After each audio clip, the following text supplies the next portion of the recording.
Mas Naufal udah kelihatan ya, Mas?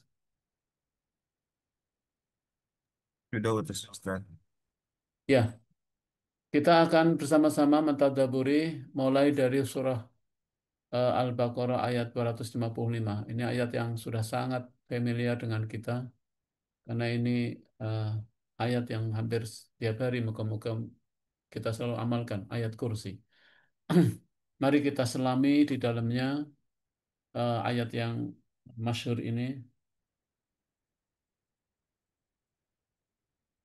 Allah Subhanahu wa taala berfirman, "A'udzu billahi minasyaitonir rajim. Allahu la ilaha illa hu al-hayyul qayyum la ta'khudhuhu sinatun wa la nawm lahu ma fis samawati wa ma fil ard. Man dhal ladzi yashfa'u indahu illa bi idhnihi ya'lamu ma baina aydihim wa ma khalfahum wa la yuhituna bi syai'in min 'ilmihi illa bima syaa."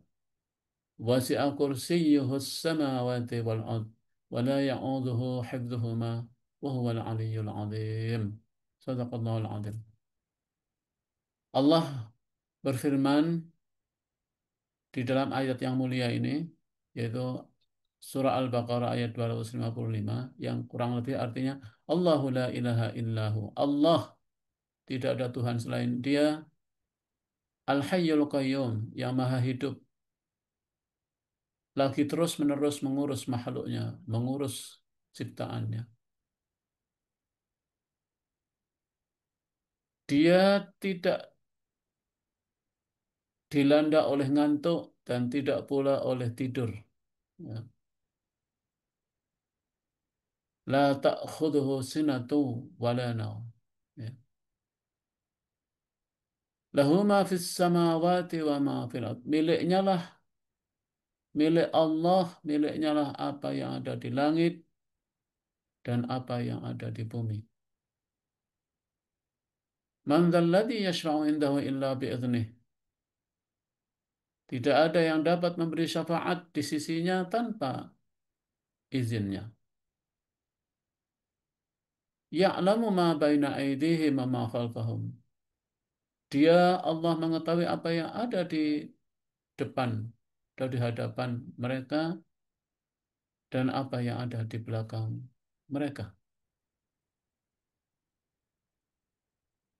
Wala yuhituna bi syai'in min ilmihi illa bima syaa'. Mereka, makhluk manusia, tidak mengetahui sesuatu apapun dari ilmu Allah kecuali apa yang Allah kehendaki. Wasi'a kursiyyuhu samawati wal ard. Kursi Allah, ilmu dan kekuasaannya meliputi langit dan bumi. Dia, Allah, tidak merasa berat memelihara keduanya. Dialah yang maha tinggi lagi maha agung.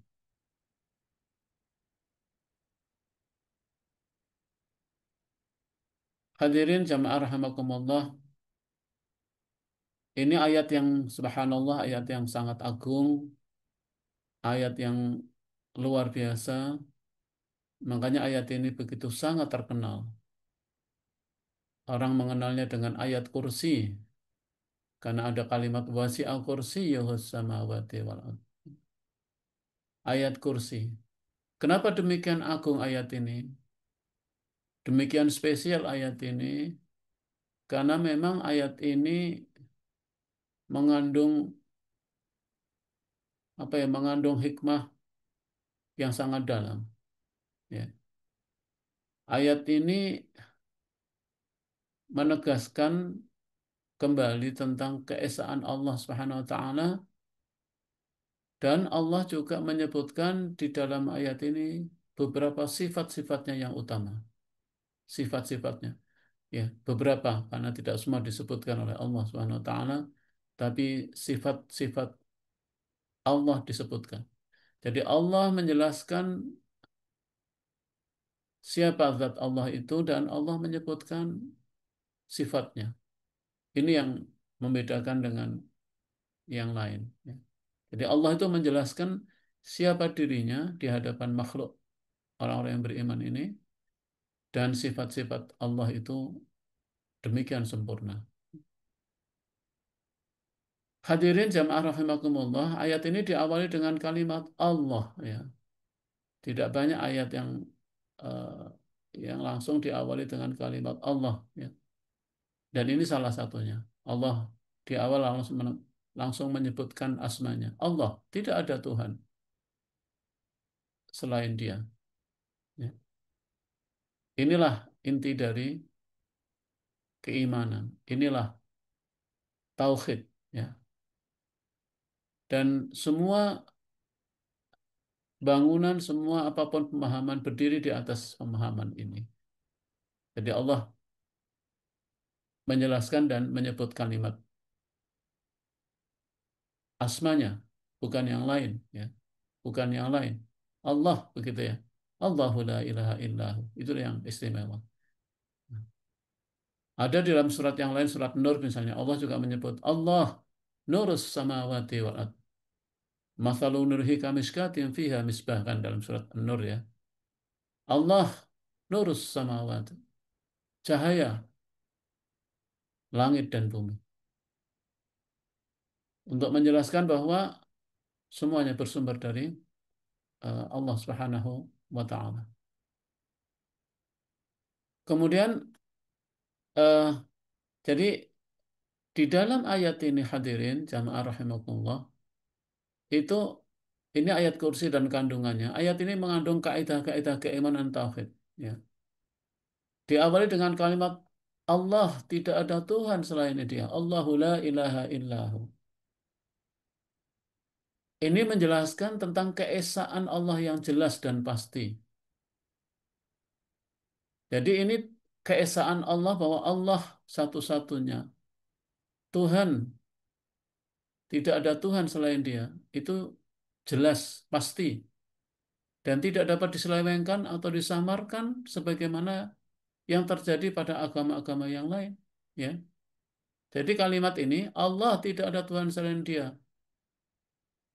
Ini menegaskan tentang kepastian dan kejelasan tauhid itu. Karena dan nggak boleh diselewengkan atau disamarkan. Kalau agama lain kan disamarkan. Ada yang menganggap, misalnya orang-orang apa namanya orang-orang Mekah ketika ditanya, ya siapakah yang menciptakan langit dan bumi? Mereka mengatakan, ya Tuhan Allah. Tapi dalam kesehariannya disamarkan dalam bentuk Tuhan-Tuhan yang lain, Tuhan-Tuhan kecil.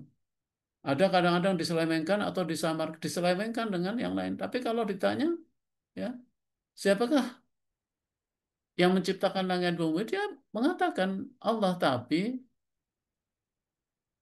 dalam keseharian dia disamarkan. Misalnya ada yang menyamarkan dalam bentuk matahari, atau ada yang menyamarkan Tuhan tapi ada anak Tuhan, ya kan? Nah ini Islam tegas ya bahwa tauhid ini tidak boleh samar-samar, apalagi sampai apa namanya diselewengkan.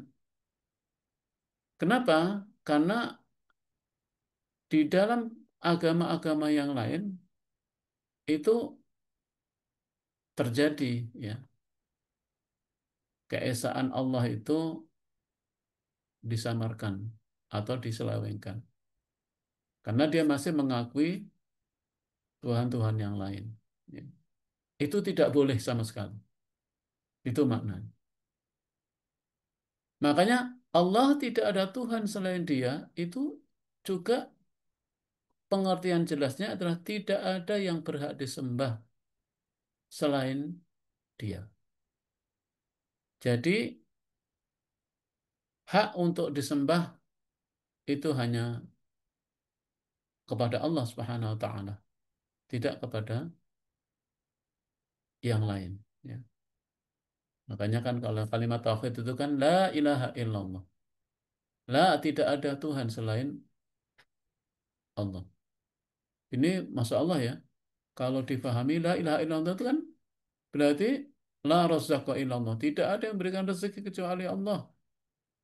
La ma'budu illallah. Tidak ada yang layak disembah melainkan Allah Subhanahu wa taala. Ini harus sampai di dalam hati keyakinan ini hadirin. Karena kalau tidak berarti kita telah tergolong naudzubillah menyelewengkan atau bahkan mensamarkan Allah. Padahal itu nggak boleh. Kadang-kadang kita beberapa orang masih masih tidak yakin gitu dan masih mencari atau masih mencari sandaran-sandaran yang lain. Ini yang apa namanya yang eh, perlu untuk kita tegaskan. Nah, tidak ada yang berhak disembah selain Dia. Inilah yang ditegaskan di dalam Al-Quran. Wa ma khalaqtul jinna wal insa illa liya'budun. Tidaklah aku menciptakan jin dan manusia kecuali untuk beribadah kepada Allah. Ya. Jadi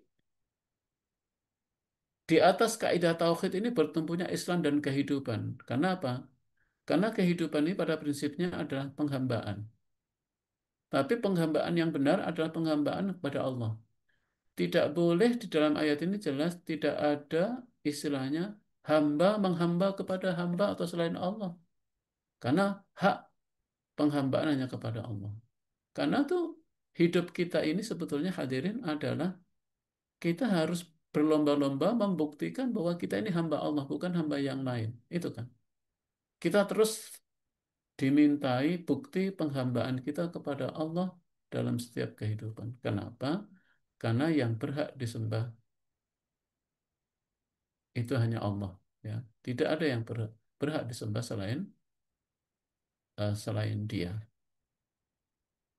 Nah, berarti yang namanya beribadah atau berta'abbud atau eh, menghamba kepada Allah itu kan meliputi dalam semua kehidupan kita. Ya. Berarti kita taat kepada Allah dan ketaatan hanya kepada Allah atau kepada yang memang diperintahkan oleh Allah untuk mentaatinya. Ya kan? Misalnya kita ati Allah wa ati Rasul. Berarti kita diperintahkan oleh Allah untuk taat kepada Allah, taat kepada Rasul. Dan kepada selain yang tidak diperintahkan oleh Allah berarti itu penyimpangan dalam bentuk peribadatan. Jadi itu ya. Jadi kita ini hadirin adalah hidup membuktikan penghambaan kita kepada Allah. Inilah yang sangat dalam dari ayat kursi di awal ini. Kalimat Allah tidak ada Tuhan selain Dia. Kemudian ayat ini juga menyebutkan sebagian dari sifat-sifat Allah. Ya. Jadi diikuti, dilanjutkan. Mengapa kita hanya menyembah kepada Allah dan hanya bertauhid kepada Allah? Allah menyebutkan sifatnya. Ya kan? Jadi kita itu enak gitu ya, menyembah Allah yang memiliki sifat-sifat yang mulia. Apa itu sifat-sifat yang luar biasa? Allah itu adalah, yaitu Allahu la ilaha illa huwal hayyul qayyum. Allah itu adalah hidup, hidup kekal dan al-qayyum. Al-qayyum itu apa artinya? Terus-menerus mengurus makhluknya, mengurus yang maujud. Jadi harus ditegaskan deh bahwa kalimat hidup dalam ayat ini, bahwa kehidupan Allah itu berbeda dengan kehidupan makhluk. Karena kehidupan Allah itu adalah kehidupan yang azali dan abadi, tidak berawal dan tidak berakhir. Kalau kalau kehidupan makhluk itu kan tidak azali, tidak abadi, karena ada kematian. Kemudian kalau makhluk itu kan kehidupannya ada awalnya dan ada akhirnya. Tapi kalau Allah tidak berawal dan tidak berakhir. Jadi Allah itu hayyun, tapi kehidupan atau hidupnya Allah itu adalah kekal, lagi terus-menerus. Ya, Masya Allah ya, kita menyembah Allah yang Allah itu hidup, ya, kemudian tidak berawal, tidak berakhir. Allah itu aktif mengurus makhluknya. Ini kalimatnya ya. Jadi jangan sampai Oh, Allah tuh nggak akan bisa. Allah kayaknya nyiptakan saja habis itu terus Allah nggak ngurusin yang kecil-kecil. Enggak. Itu pengertian agama lain begitu. Misalnya Aristoteles ya, filsuf eh, Yunani, dia lebih baik dari Plato, mengakui bahwa adanya Tuhan. Tapi Tuhan yang dia maksudkan adalah sekedar dia menciptakan habis itu nggak ngurus, pasif gitu. Jadi kalau sudah begini nggak usah nyebut-nyebut Tuhan, kalimatnya seakan-akan begitu. Tuhan nggak akan ngurusin kita. Enggak, itu pengertian agama mereka begitu. Tapi Islam tidak. Islam itu memahami pengertian yang aktif, yang hidup. Bahwa Allah itu hidup, hidupnya tidak berawal, tidak berakhir, tidak. Dan Allah itu hidupnya tidak terikat oleh oleh waktu, ya. Itu yang luar biasa, ya. Kehidupan Allah itu kehidupan yang lepas dari ikatan waktu dan selalu senantiasa menyertai makhluk. Karena makhluk itu terbatas, ya. Dia punya permulaan dan semua makhluk itu ada akhirnya, ada kesudahan. Makanya Allah melengkapi kalimat Hayyul Qayyum. Al-Qayyum itu saya baca di beberapa muwasir mengatakan ada bahwa Allah itu selalu mengurusi segala yang maujud, mengurusi seluruh makhluknya, aktif, ya. Allah tidak meninggalkan satupun. Itu yang sulit difahami oleh orang-orang yang tidak beriman. Bahkan filosof Barat mengatakan, ya dia udah nggak lupa aja sama Tuhan gitu. Ya. Dia mungkin sebagian mereka menganggap Tuhan menciptakan, habis itu kemudian urusannya kita sendiri ya. Tuhan nggak akan ngurusin ini. Tidak, hadirin. Ini yang luar biasa. Al-Quran menegaskan bahwa Allah itu mengurusi kita. Bahkan Allah mengatakan dalam ayat ini, la ta'khudhuhu sinatun wa la naum. Allah itu tidak ngantuk dan juga tidak tidur. Walaupun ayat ini seakan-akan, kenapa Allah menyebut kalimat itu ya? Ya kan? Bukankah sudah cukup bahwa Allah itu hidup, hidupnya tidak seperti makhluk, hidupnya tidak berawal dan tidak berakhir, karena tidak terikat atau lepas dari ikatan waktu, ikatan tempat dan semuanya. Tapi Allah menegaskan, "La ta'khudhuhu sinatun wa la naum." Allah itu tidak ngantuk, ya. Itu sangat penting untuk kita tegaskan ya, ya. Dan tidak tidur. Karena apa? Karena ini Allah ingin menggunakan kalimat yang mudah difahami oleh manusia. Karena salah satu sifat manusia atau sifat makhluk itu adalah yang hidup pasti ngantuk dan tidur, ya kan? Jadi bukan berarti Allah itu terus mengurus tapi sambil tidur. Enggak, Allah itu tidak tidur. Allah mengungkapkan sendiri sifatnya. Kalau makhluk kan tidur, ya kan? Makhluk itu punya sifat ngantuk, lengah dia, lalai bisa. Allah tidak. Ini yang luar biasa hadirin jamaah sekalian. Allah menjelaskan sifatnya dan ketika Allah menjelaskan sifat seperti ini, Masya Allah ya, rasanya bergemetar hati ini, bergetar hati ini, bahwa semua yang kita lakukan itu Allah mengetahui. Sebaliknya, bahwa Allah itu tidak meninggalkan kita. Allah itu tidak meninggalkan makhluknya. Ya, kita kadang-kadang Allah telah meninggalkan kita, Allah tidak ngurusi. Enggak hadirin. Karena Allah mengatakan jelas di situ ayat ini bahwa Allah itu adalah mengurus seluruh makhluk yang diciptakannya. Mulai dari yang makhluk itu kan dari ukuran yang makros kosmos, planet, kemudian galaksi, sampai yang paling kecil yang boleh disebut makhluk hidup, virus. Virus itu kan belum, bukan sel dia, dia hanya partikel. Bakteri, ya, dan kita semua.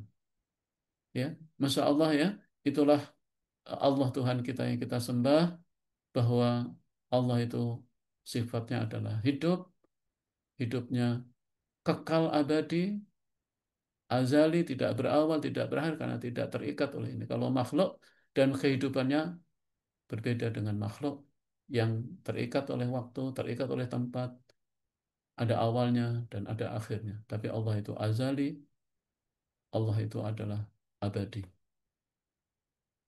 Dan Allah eh, mengurusi semua makhluknya. Jadi jangan ada kalimat bahwa Allah meninggalkan makhluk. Tidak ada satupun yang ditinggalkan oleh Allah Subhanahu wa taala, eh, apa namanya, dari pengawasannya, ya, dari rahmatnya.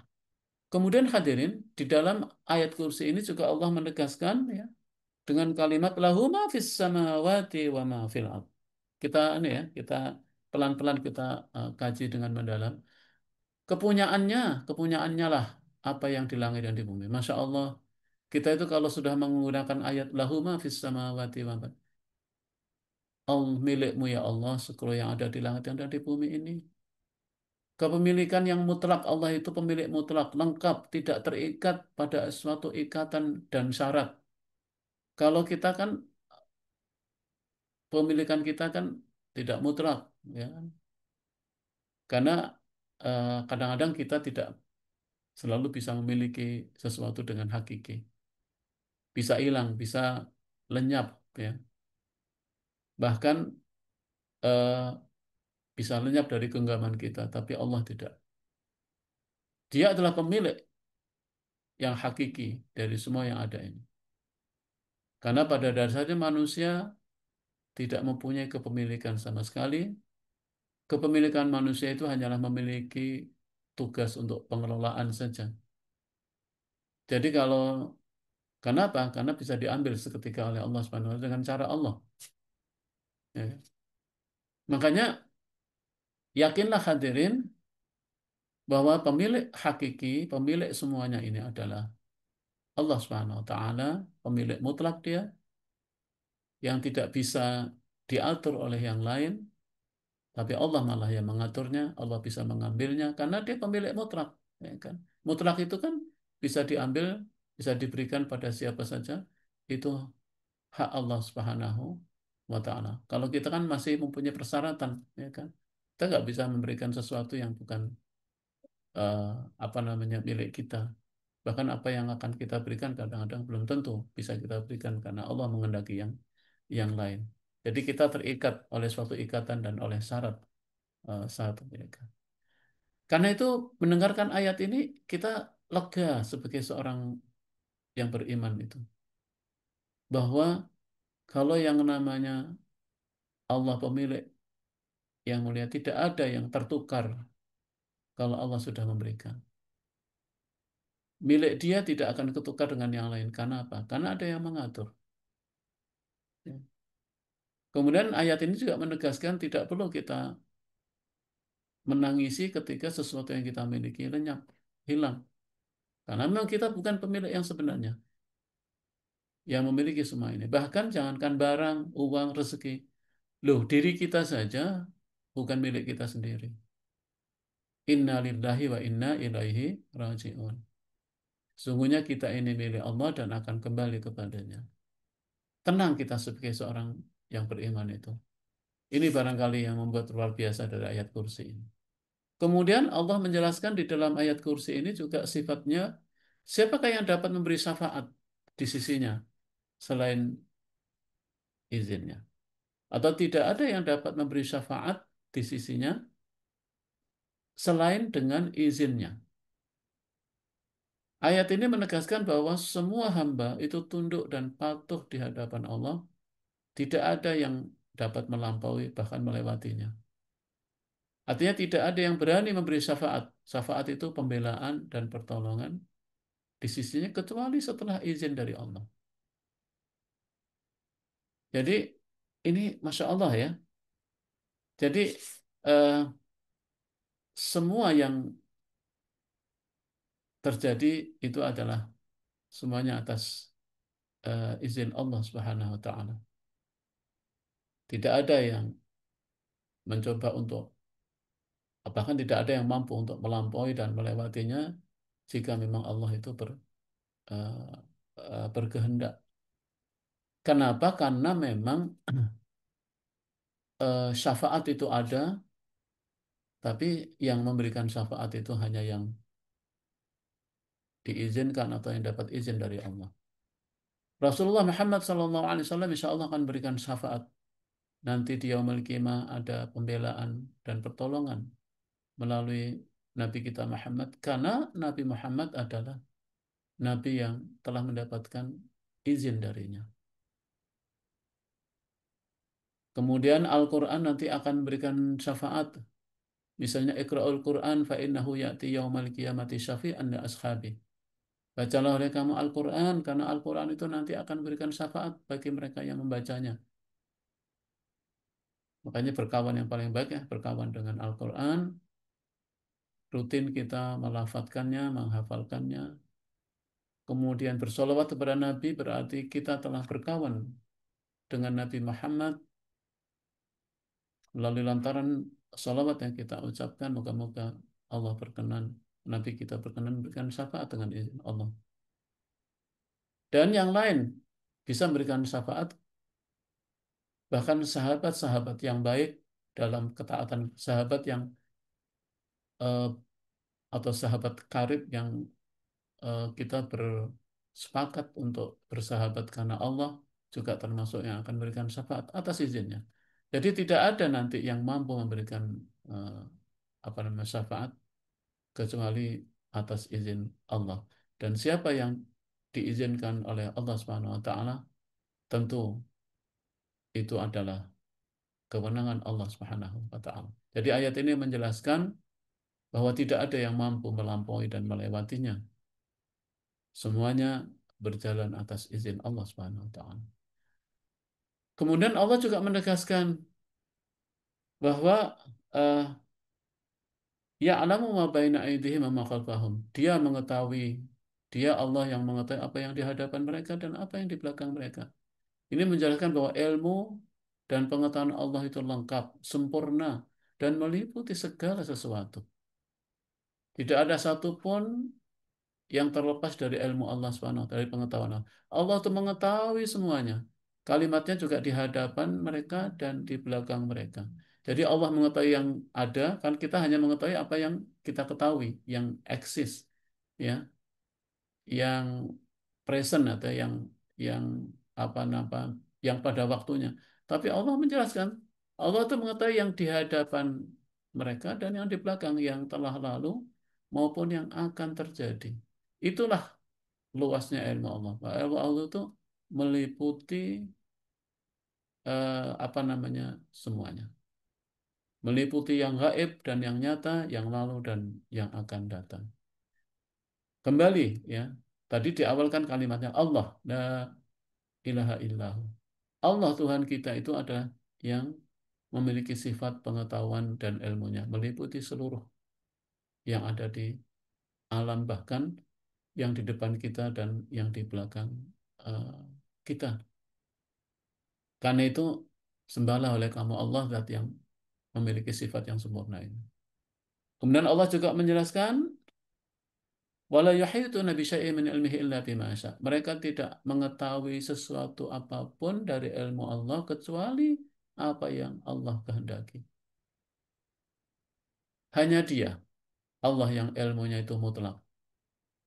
Dia memberi izin hambanya untuk menyingkap sedikit dari ilmunya. Hadirin, jadi ilmu Allah itu luas, tapi Allah memberikan ilmunya itu kepada yang dikehendaki. Siapa di antara yang dikehendaki itu? Yang mau belajar, ya, yang mau bersusah payah untuk mendalami ilmu Allah, ya Allah akan kasih. Tapi yang dikasih atau yang diberikan oleh Allah kepada kita itu hanyalah sedikit.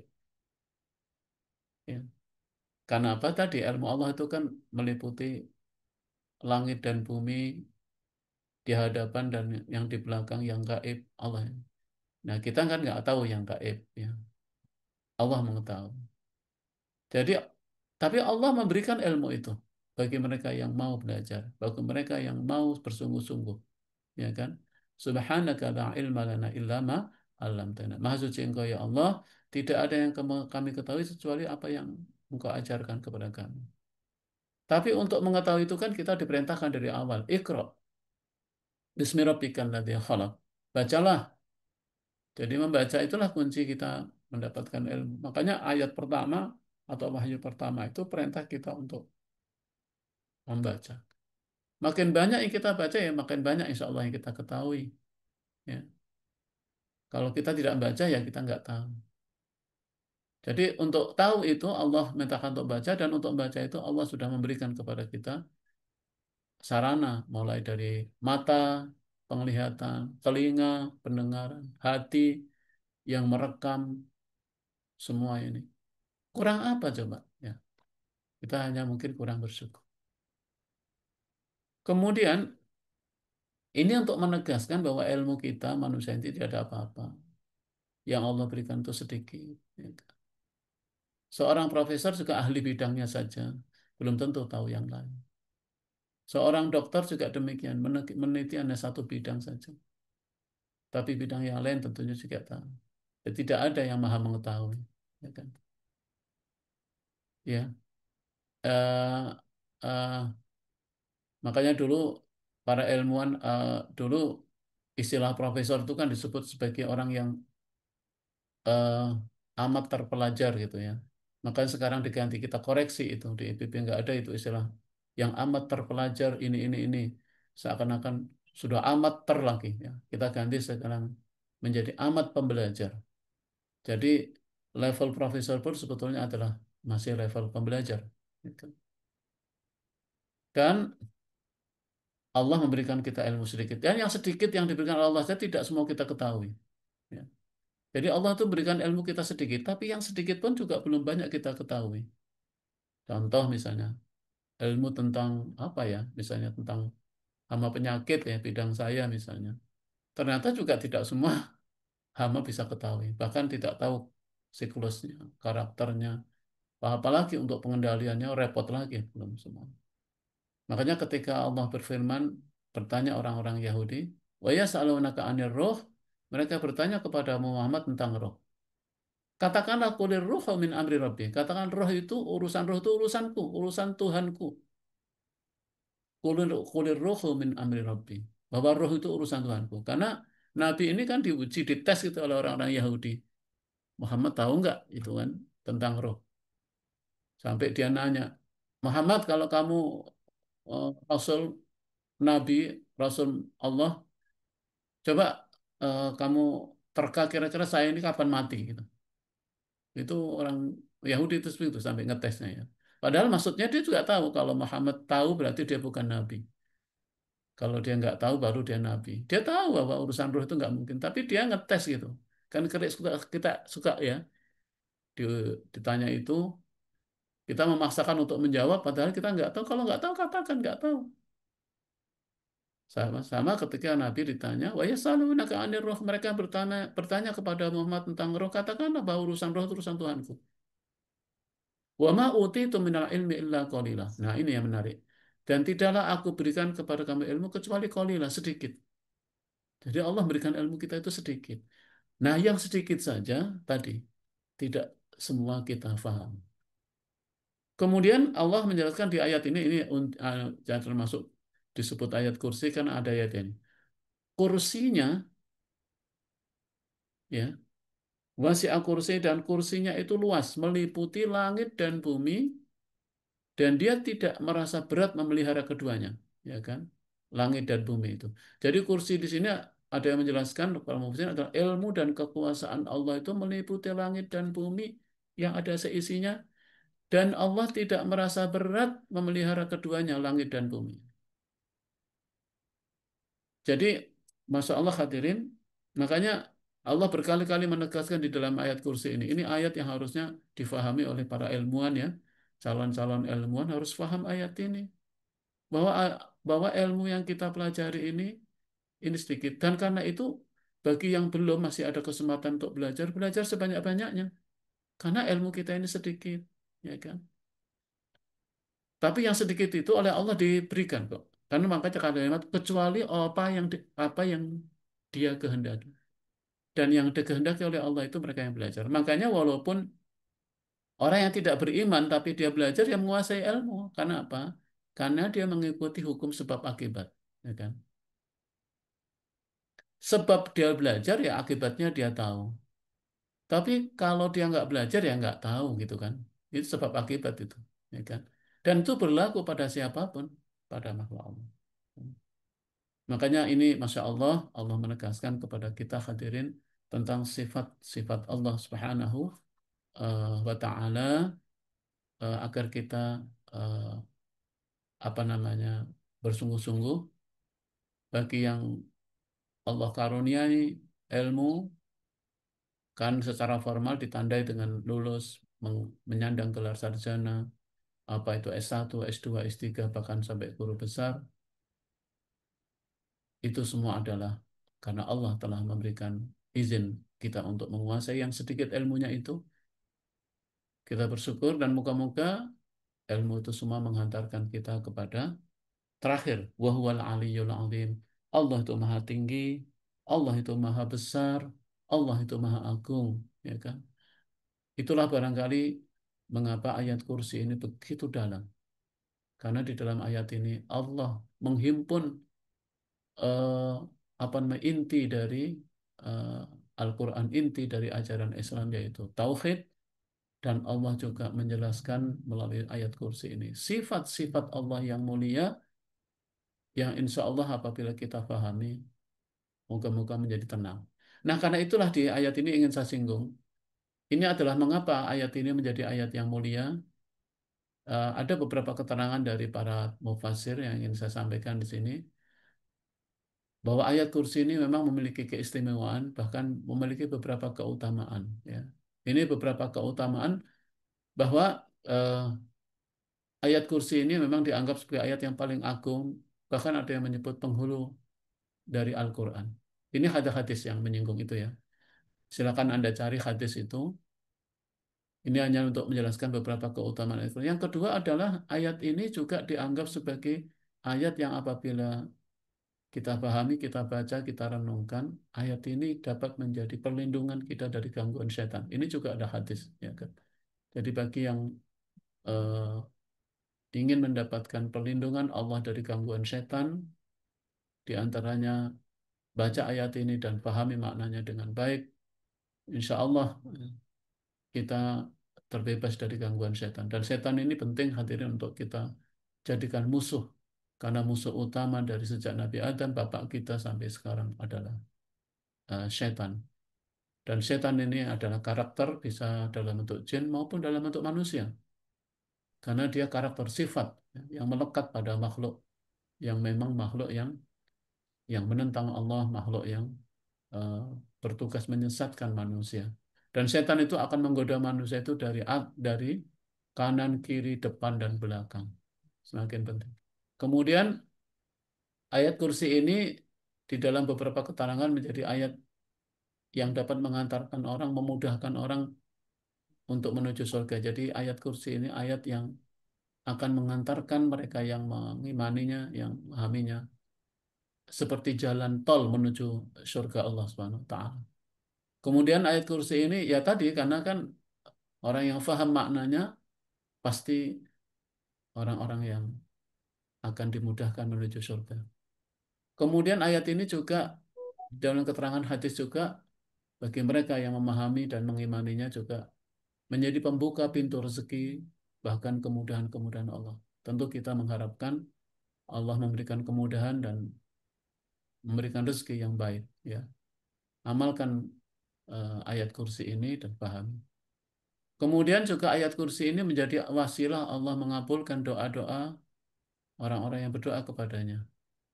Makanya ada bagus juga doa itu diawali dengan eh, membaca ayat kursi, karena ayat kursi ini menegaskan dan membulatkan doa kita bahwa doa kita hanya kepada Allah dan doa itu sendiri adalah wujud dari ibadah. Ya kan?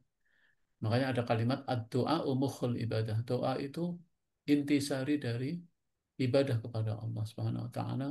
Orang yang berdoa kepada Allah adalah yang yakin kepada Allah bahwa Allah itu adalah pemilik langit dan bumi. Makanya minta rezeki kemudahan karena Allah yang menguasai langit dan bumi. Kemudian menjauhkan kesulitan dan bencana. Kemudian mengandung nama Allah yang terbesar, Ismul A'zam, ya kan? Jadi karena di dalam apa namanya? Di dalam ayat kursi itu banyak sekali tadi keterangan terkait dengan sifat-sifat Allah yang luar biasa yang Allah sebutkan, bahkan Allah jelaskan, beberkan. Kalau bahasa kita itu ini loh aku gitu. Aku sudah menjelaskan kepadamu ya. Ini sifat-sifatku. Allah mengatakan seperti itu kepada kita. Allah menjelaskan siapa dirinya, kemudian sifat-sifatnya dengan sangat gamblang. Karena itu hadirin, ada sebuah keterangan dalam hadis ini, ya, saya kutipkan, waktu utama membaca ayat kursi itu paling enggak tiga tempat ini. Pertama, pagi dan petang. Dalam sebuah hadis dikatakan, siapa yang membacanya ketika pagi, maka ia akan dilindungi oleh Allah dari berbagai gangguan hingga petang. Dan siapa yang membacanya ketika petang, maka ia akan dilindungi hingga pagi. Itu kata hadis yang diriwayatkan oleh Hakim. Hadis ini juga sahih. Jadi pagi dan petang jangan lupa eh, usahakan untuk membaca ayat yang pendek ini. Kemudian yang kedua adalah sangat baik dibaca sebelum tidur. Jadi ketika mau tidur itu juga disunahkan untuk baca ayat. Ini juga ada hadis. Ya, hadisnya panjang, tapi saya kutip ya dari hadis itu. Karena hadis ini diriwayatkan oleh Abi eh, Hurairah ketika eh, Nabi Abi Hurairah itu bertanya, apa yang harus saya baca? Apakah kamu tidak tahu ada satu ayat yang akan melindungimu? Ya. Nah, sampai Rasulullah mengatakan, Allah akan senantiasa menjagaku dan setan pun tidak akan mendekatimu hingga pagi hari, dan para sahabat lebih bersemangat dalam melakukan kebaikan, yaitu membaca ayat kursi ini. Jadi sebelum tidur hadirin, bacalah Bismika Allahumma ahya wa biska asmut. Kemudian kalau jangan lupa baca ayat ini, Allahu la ilaha illa huwal hayyul qayyum. Kemudian bagus juga dibaca setelah sholat 5 waktu. Ya. Siapa membaca ayat kursi setiap selesai sholat, kata Rasulullah, tidak ada yang menghalanginya masuk surga selain kematian. Ya. Jadi, Masya Allah ya, sayang kalau eh, fadilah yang demikian agung tidak kita apa namanya, tidak kita laksanakan. Jadi sehabis sholat 5 waktu, eh, jangan buru-buru, tapi bacalah ayat kursi. Ya. Setelah istighfar, kemudian mengucapkan tahlil kan la ilaha illallah wahdahu la syarikalah, lahul mulku wa lahul hamdu wa ala kulli syai'in qadir. Lalu biasanya kita baca Allahumma ajirna minan nar, lalu kita baca Allahumma antas salam, dan setelah itu bacalah ayat kursi. Kalau buru-buru, kita nggak bisa baca tasbih, tahmid, tahlil, bacalah sambil jalan, ya. Subhanallah, subhanallah yang tiga kali itu juga disunahkan untuk dibaca. Tapi kalau nggak sempat, sambil jalan. Tapi jangan lupa membaca ayat kursi sebelum meninggalkan tempat-tempat duduk kalian ketika sholat. Karena ini perintahnya sangat tinggi. Hadirin jamaah rahimakumullah, demikian mungkin yang bisa saya sampaikan pada kesempatan yang kita baru membahas satu ayat. Insya Allah ayat-ayat berikutnya akan kita lanjutkan dalam kesempatan yang lain. Saya kembalikan kepada Mas Naufal. Tafadhol kalau ada yang. Baik, jazakallah Ustadz atas pemaparan materinya. Selanjutnya, sebelum kita lanjut ke sesi tanya jawab, kepada hadirin dipersilahkan untuk mengisi daftar hadir yang telah tersedia di kolom chat. Selanjutnya kita akan masuk ke sesi tanya jawab. Dan alhamdulillah ada pertanyaan dari Pak Syahmi Edi kepada Bapak Syahmi Edi dipersilakan. Assalamualaikum Ustaz. Waalaikumsalam, Pak Sahmi. Eh, Bagus sekali apa yang telah disampaikan tadi. Renungan ayat eh, surat ayat Al-Kursi. Banyak hal yang bisa kita ambil dari penjelasan Ustadz tadi. Yang pertama, saya ingin tambahan penjelasan dari Ustadz ya. Antara tauhid dan syirik. Nah, tadi di awal kan Allah katakan dia itu memang Esa. Tapi kadang-kadang dalam prakteknya, dalam keseharian kita Ustadz, itu menjelma.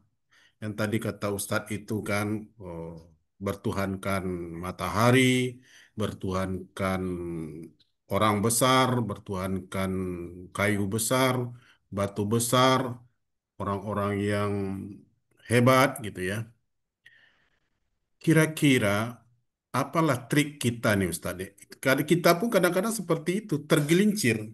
Hmm. Ya, kadang-kadang kan tauhid ini dengan syirik sangat tipis Hmm. jaraknya, sangat tipis sekali jaraknya. Kayak apa namanya ya, kulit ari bawang, ya bawang itu ya, tipis sekali. Kadang-kadang kita memang sudah kita udah memang bertauhid, memang mengesahkan Allah, tapi teori itu nggak selalu ada dalam kenyataan atau realita. Ini yang apa ya, yang saya mau tambahan dari Ustadz, triknya apa sih sebenarnya? Ya gitu ya, supaya kita bisa selalu tauhid kepada Allah dan jauh dari syirik. Itu yang pertama, Ustadz. Yang kedua, tadi kan kursi, ya ayat hadis kursi ini kekuasaan Allah itu meliputi langit dan bumi. Kalau diterjemahkan kira-kira langit dan bumi ini secara ilmunya meliputi apa aja Ustaz? Ya kan? Bumi dan langit, ya kan? Atau jagat raya. Apa ini liputannya? Kan dengan bumi dan langit ini. Mungkin itu dulu Ustaz. Terima kasih. Assalamualaikum warahmatullahi wabarakatuh. Waalaikumsalam warahmatullahi taala wabarakatuh. Baik Pak Sahmi, apa yang Bapak tanyakan yang pertama ini juga pasti juga menjadi pertanyaan yang lain. Bagaimana kita dapat terhindar ya, dapat memelihara diri dari eh, apa namanya dari benih-benih ya, sifat-sifat syirik ini. Karena tanpa terasa jangan-jangan syahadat kita itu rusak karena syirik kita ya, Ustaz ya, Pak Sahmi. Jadi betul Pak Sahmi bahwa begitu tipisnya eh, apa namanya eh, dan begitu halusnya memang ya penyakit syirik itu hinggap pada diri manusia. Ini menunjukkan kembali bahwa tauhid ya itu bukan given gitu ya. Kalau sudah bertauhid sudah otomatis gitu. Jadi Islam itu kan dikatakan wala tamutunna illa wa antum muslimun. Jangan kamu mati kecuali dalam keadaan Islam atau ayat lengkapnya ya ayyuhalladzina amanu taqullaha haqqa tuqatih. Jadi bertakwalah kamu kepada Allah dengan takwa yang sungguh-sungguh. Jadi orang yang bertakwa tapi masih diperintahkan oleh Allah dengan takwa yang sungguh-sungguh dan jangan kamu mati kecuali dalam keadaan Islam. Ini kan kalimat yang luar biasa ya. Kita mendengarkan seakan-akan biasa-biasa, tapi ini harus jadi warning kita bahwa bertakwa saja itu ada yang belum sungguh-sungguh kan, karena Allah memerintahkan bertakwalah kamu dengan sungguh-sungguh. Sama, ada sebuah ayat di dalam Al-Quran juga surat An-Nisa, saya lupa ayatnya, ayat 140 sekian. Ya ayyuhalladzina amanu aminu. Wahai orang yang beriman, berimanlah pada Allah. Jadi orang yang beriman masih disuruh beriman gitu. Jadi ini berarti bagaimana pentingnya kita memelihara keimanan, memelihara ketakwaan dari hal-hal yang merusaknya. Ya. Jadi orang yang beriman masih suruh beriman. Itu dalam surat An-Nisa. Ya, saya lupa ayatnya. Ya, nanti kita cari. Artinya apa hadirin? Artinya memang pertanyaan Pak Sam ini pertanyaan kita. Jangan sampai kita pertama tentu kita harus memahami, ya kan, tentang hakikat keimanan tadi. Yang kedua tentang hakikat syirik ini. Nah, syirik ini, penyakit syirik itu kan ada syirik besar, ada yang syirik kecil. Rasanya orang menyembah fisik barang itu selain Allah mungkin nggak terang, jarang lah. Tapi syirik kecil ini yang jadi persoalan, ya kan? Nah, salah satu syirik kecil itu kan riya, itu kan syirik kecil. Berbuat mengharapkan selain Allah, ya, melakukan perbuatan selain selain Allah, mengharapkan pujian, itu adalah syirik kecil yang harus diwaspadai. Karena itu aja sudah menunjukkan bahwa dia tidak bulat gitu ya terhadap Allah Tuhannya. Masih ada ini. Jadi muka-muka ini tidak termasuk yang tadi tauhid itu adalah jelas pasti dan tidak bisa diselewengkan atau disamarkan dengan yang lain. Jadi riya itu salah satunya. Makanya tentang riya itu sampai Nabi dalam sebuah hadis bahwa syirik itu menghampiri manusia dengan cara yang halus. Sampai dalam hadis itu dilafadzkan seperti semut hitam berjalan di atas batu yang hitam. Saking samarnya gitu ya, Pak Sami ya. Saking samarnya sampai kita. Ya, Nah, karena itu kita harus memahami hakikat syirik, hakikat keimanan itu harus ngerti. Jadi harus ada ilmunya itu. Kalau nggak ngerti ilmunya ya kita terjebak gitu ya. Wah, ternyata saya selama ini baru ngeh, wah ini nggak benar kan gitu seringnya. Nah, tolong kalau yang namanya masalah keimanan itu wajib hukumnya kita paham. Jadi tentang Islam atau tentang keimanan itu masuk dalam ranah fardu ain, termasuk ilmu yang dapat memelihara keimanan, menjaga kesucian, dan ilmu apapun hal-hal yang dapat melukai dan merusak keimanan itu wajib diketahui oleh setiap individu. Jadi wajib ain itu kan kewajiban yang mengikat pada setiap individu. Makanya kalau yang namanya urusan keimanan, siapapun mau dia sekolah kuliahnya pertanian, kuliahnya di kedokteran, tapi kalau keimanan, masalah keimanan itu sifat yang wajib masing-masing kita untuk memahaminya. Kenapa? Karena tadi tanpa kita sadari kita bisa masuk ke situ, ya kan? Nggak ada cara lain, Pak. Kita harus memerangi dan berusaha untuk memahami dengan benar. Selanjutnya, tentunya adalah kita merawatnya. Ya, kita ngaji hari ini adalah upaya untuk merawat.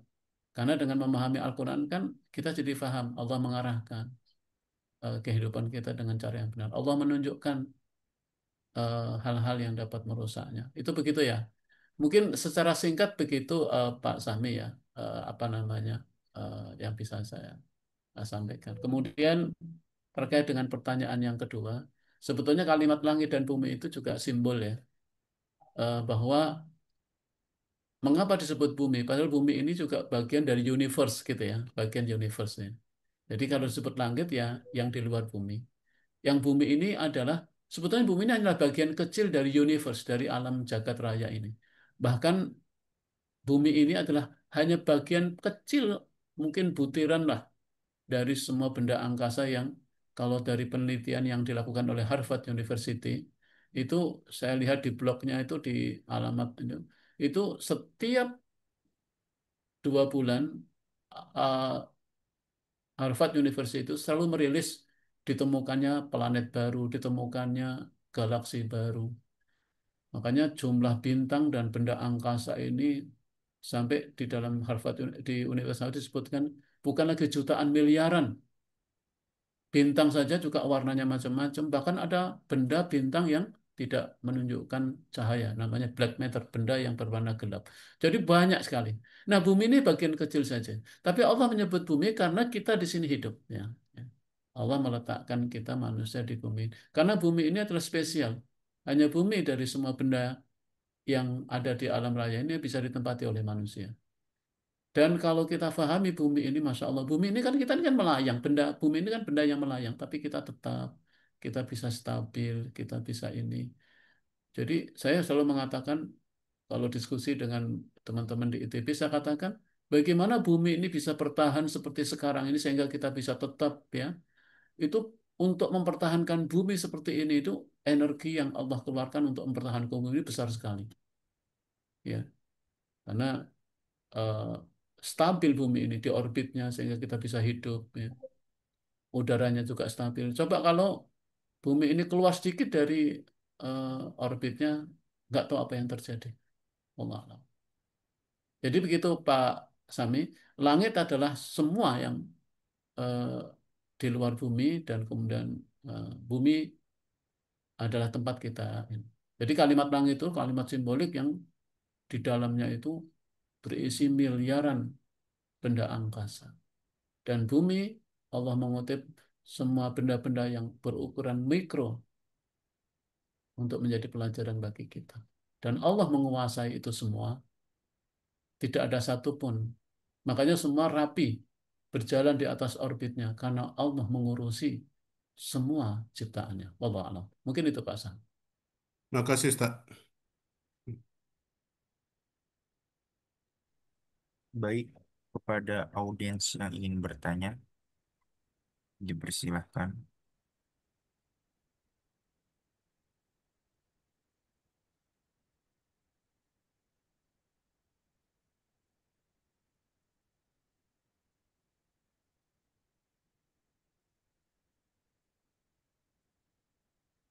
Saya Ustadz, Oh enggak. Fadal, Bu. mohon maaf, off cam nggak apa-apa ya. Gak apa-apa, Bu. eh Prof Munif, aduh saya jadi takut tuh tadi ya. Hmm. Ya karena hal-hal kecil aja kita bisa tergelincir gitu ya, Masya Allah. eh Apalagi kalau sudah menyangkutnya kecintaan gitu ya. Kadang kan kita juga, apalagi emak-emak nih, mencintai sesuatu kadang suka berlebih gitu ya. Saya takut juga tuh, misalnya sangat mencintai kebendaan gitu ya, atau apalah perkumpulan anggrek kayak gitu, mencintai anggrek banget gitu, koleksi kemana-mana dikejar gitu ya. Itu sebetulnya batasnya sampai mana sih gitu. Mungkin tidak sampai menyembah ya, tapi apakah kecintaan itu juga ada batas-batas yang menjadi kritis begitu sehingga kita tidak boleh melakukannya.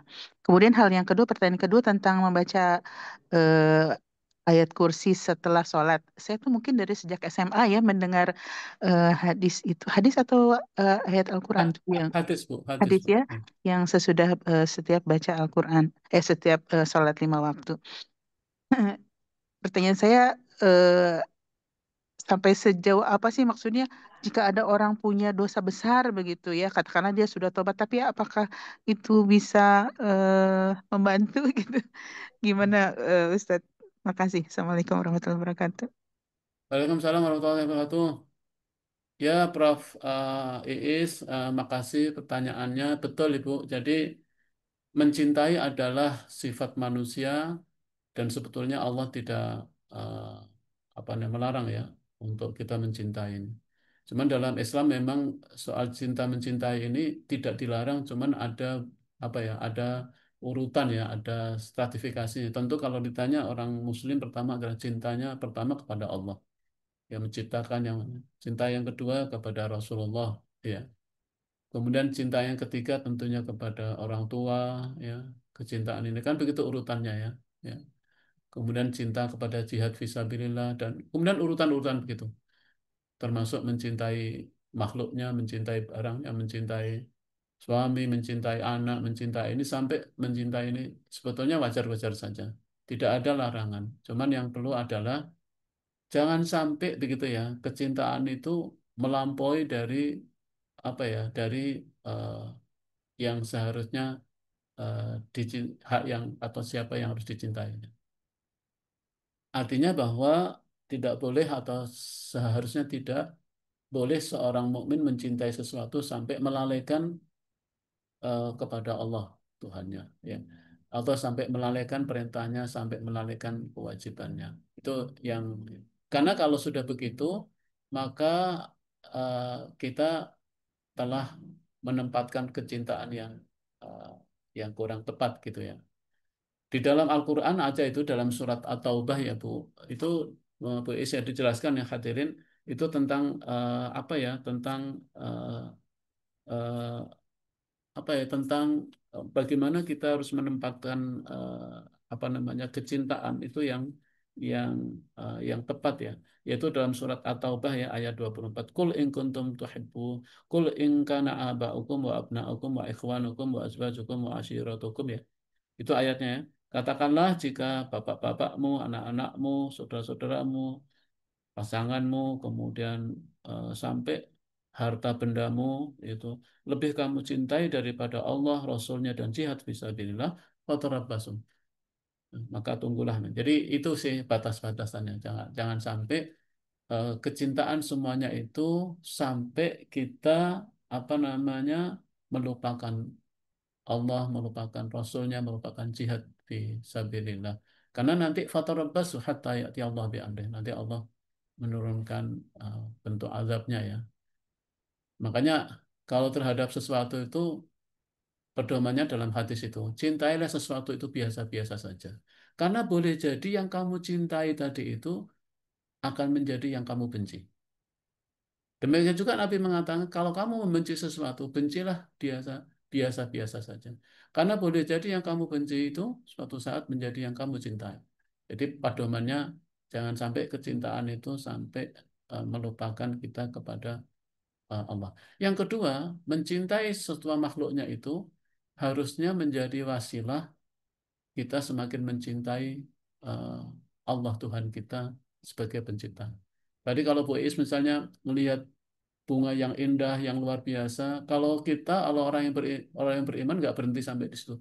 Kalau begitu indahnya pencipta bunga ini, begitu lebih cinta, lebih hebatnya yang menciptakan ini. Mungkin itu akan lebih enak gitu, karena kita akan bertasbih, subhanallah, bertakbir. Makanya ada sebuah dialog dulu itu kalau nggak salah Bu Iis dan hadirin. Ketika Plato itu ditanya oleh muridnya, wahai Tuan Plato katanya, apa yang membuat Anda sangat kagum di muka bumi ini? Plato mengatakan, saya kagum kalau melihat lukisan yang indah, yang sangat menginspirasi aku. Ya kan? Kemudian Plato ditanya lagi oleh murid, kalau Anda kagum dengan lukisan yang indah, yang Anda kagum, apakah Anda tidak kagum pada pencipta lukisan itu? Oh ya, saya akan sangat kagum pada pencipta ya lukisan itu. Kemudian ditanya lagi, kalau Anda kagum pada lukisan dan kagum pada pencipta lukisan yang indah yang Anda kagumi, apa Anda tidak kagum lagi pada pencipta pelukis yang bisa menciptakan lukisan yang indah itu? Plato mengatakan, saya nggak mau mikirkan itu. Jadi Plato itu termasuk yang tidak percaya pada Tuhan, tapi dia mengakui logikanya bahwa kalau ada lukisan yang indah berarti ada penciptanya. Kalau ada pencipta lukisan yang indah itu juga ada penciptanya, cuman dia nggak nyampe kan. Ya. Karena yang paling berat orang yang kafir itu tidak mampu memikirkan itu. Wallahu alam.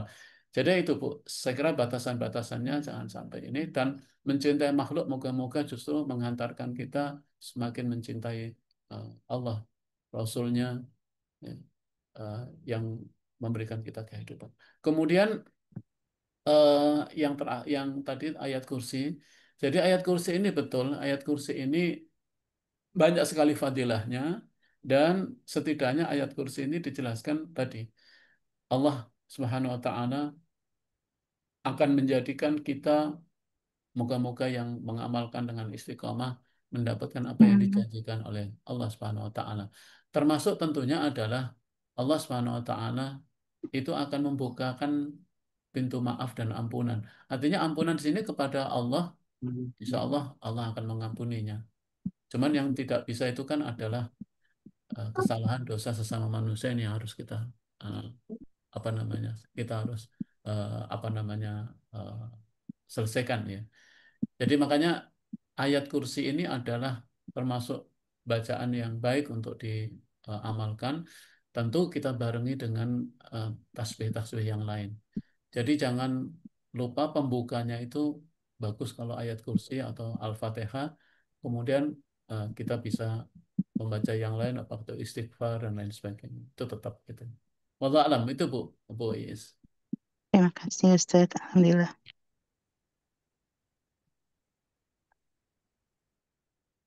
Terima kasih pada Prof. Unip dan para audiens yang telah bertanya.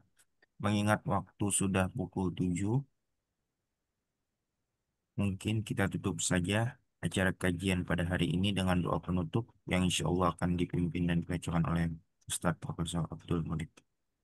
Baik, kita bersama-sama berdoa. Allahumma salli wa sallim ala sayyidina Muhammad fil awalin. Allahumma salli wa sallim ala sayyidina Muhammad fil akhirin. Wa barik wa sallim wa radiyallahu tabaraka wa ta'ala an kulli sadatina ashabi rasulillahi ajmain.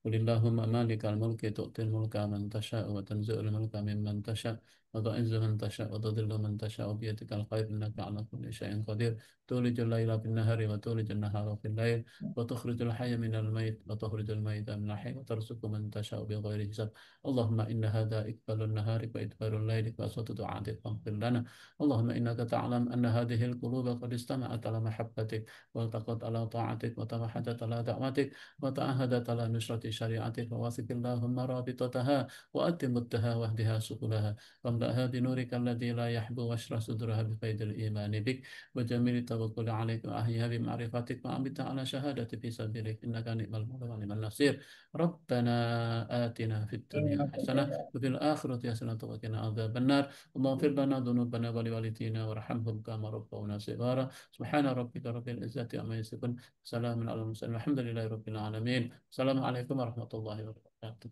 Waalaikumsalam warahmatullahi wabarakatuh. Syukran wa kafiran khairan kasira. آمين